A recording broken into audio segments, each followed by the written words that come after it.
Hymne national suivi d'une minute de silence à la mémoire des martyrs de la guerre de libération nationale.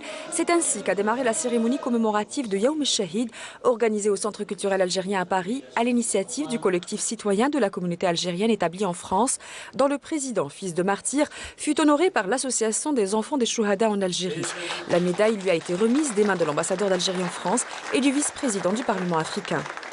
À travers cette médaille, il y a tout un passé qu'on commémore. Un sacrifice auquel a consenti l'immigration algérienne avant même le déclenchement de la guerre de libération nationale, comme l'a rappelé Mohamed Rafir dit Mouhklichi lors de cette cérémonie qui est une première du genre en France. Maintenant que ça a été annoncé officiellement, que c'est la première fois que la journée du Shahid, justement, du martyr est célébrée en France, j'étais très honoré et en même temps heureux de voir nos martyrs dans leur tombe se réveiller, justement. C'est ça le truc. Alors, comme j'avais dit tout à l'heure, l'immigration, justement, a joué un rôle très important avant le 1er novembre 1954. Comme j'ai cité tout à l'heure, Didouche Mourad, justement, avec Mohamed Moudiaf, ils étaient responsables du MTLD, du papier MTLD, justement, en France, à partir de 1952-1953 jusqu'à mars 1954. Les jeunes issus de l'immigration présents à cette cérémonie se sont montrés particulièrement attentifs au devoir de mémoire.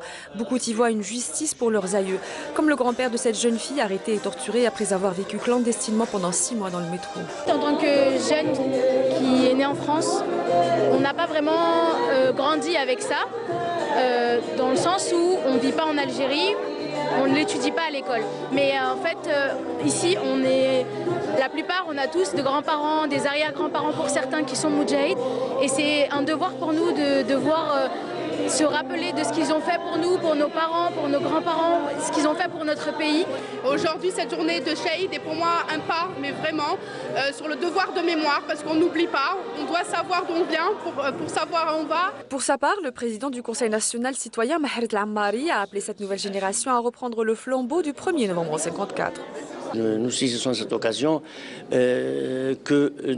pour saluer le contenu du message qui a été délivré aujourd'hui à la nation par le président de la République, qui met en relief l'attention particulière qu'il accorde au sacrifice consenti par le martyr et la lettre et l'esprit de novembre. Et c'est ça la continuité au profit de l'Algérie, au profit de la stabilité. Une cérémonie à laquelle était associé le collectif des Africains résidant en France amis de l'Algérie, auquel le président de la nation a adressé une lettre de remerciement pour leur soutien aux efforts diplomatiques de notre pays en faveur de notre continent. Il y a beaucoup de choses que l'Algérie est en train de faire sur le continent qui sont ignorées.